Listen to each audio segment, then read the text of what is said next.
તો આજ દરમિયાન વધુ એક અગત્યના સમાચાર સામે આવી રહ્યા છે। ભાજપ પ્રદેશ પાર્લામેન્ટરી બોર્ડની બેઠકમાં લોકસભાની ભરૂચ બેઠક માટે પણ ચર્ચા પૂર્ણ થઈ ગઈ છે। વર્તમાન સાંસદ મનસુખ વસાવા સહિત 4 લોકો અત્યારે રેસમાં છે। ઘનશ્યામ પટેલ, ભરતસિંહ પરમાર, દર્શના દેશમુખ પણ સ્પર્ધામાં છે। 4 નામોની પેનલ નક્કી કરાયા હોવાની વિગતો મળી રહી છે। આપણે જણાવી દઈએ કે મનસુખ વસાવા વર્તમાન સાંસદ કે જેઓ આ વખતે પણ એટલી જ રેસમાં છે અને આ સિવાયના અન્ય 3 નામ પણ અત્યારે સેન્સ પ્રક્રિયા બાદ બેઠકમાં સામે રાખવામાં આવ્યા છે અને તેનામાંથી કોઈ એકની પસંદગી નક્કી કરાઈ શકે છે।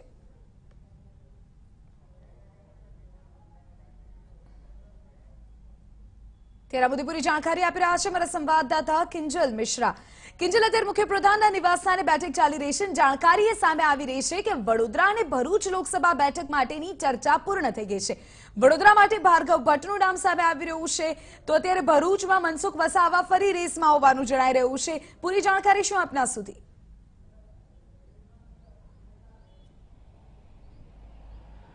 જી બિલકુલ, પહેલા જો ભરૂચની વાત કરવામાં આવે તો ભરૂચની અંદર મનસુખ વસાવા જે સાંસદ છે તે 4 ટર્મથી અહીંયા સાંસદ છે અને તેમના નામ ઉપર મેજોરિટી બની રહી છે।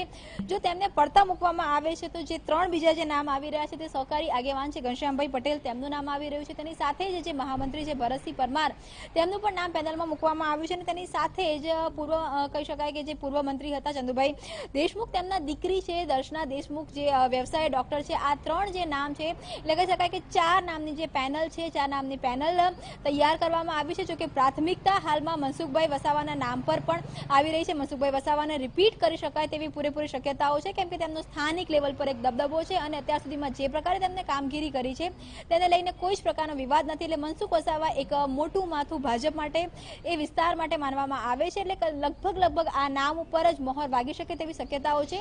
બીજી તરફ જો વાત કરીએ વડોદરાની, તો વડોદરાની અંદર રંજનબેન ભટ્ટ વર્તમાન સાંસદ છે, જે નરેન્દ્ર મોદી દ્વારા જ્યારે આ સીટ ખાલી કરવામાં આવી હતી ત્યારે રંજનબેન ભટ્ટને આ સીટ ઉપરથી સાંસદ કરવામાં આવ્યા હતા। જો કે આ સીટ ઉપર જો મહિલા ચહેરો જ રિપીટ કરવામાં આવે તો જ્યોતિબેન પંડ્યા, કે જે મહિલા મોરચાના પ્રમુખ છે, તેમની પણ એક પ્રબળ દાવેદારી જોવા મળી રહી છે। અને તેની સિવાયની જો પેનલની વાત કરવામાં આવે તો ભાર્ગવ ભટ્ટ, કે જે પ્રદેશ ઉપાધ્યક્ષ છે, અને તેની સાથે શબ્દશરણ બ્રહ્મભટ્ટ, કે જે મહામંત્રી તરીકે હાલની અંદર કાર્યરત છે। આ 3 જે નામ છે, આ 3 નામ આવી રહ્યા છે। જો રંજનબેન ભટ્ટને બદલવામાં આવે તો કદાચ પહેલી જે પ્રાથમિકતા છે, કેમ કે મહિલા ઉમેદવાર, મહિલા સાંસદ છે, તો જો પ્રાથમિકતામાં જ્યોતિબેનનું નામ પણ રેસમાં આગળ ચાલી રહ્યું છે અને તેની સિવાયના જે 2 નામો છે તે પણ અત્યારે હાલમાં છે। પણ આ 2 બેઠકો ઉપર ચર્ચા પૂર્ણ થઈ ચૂકી છે અને હવે આણંદ બેઠક ઉપરની ચર્ચા હાથ ધરાઈ છે।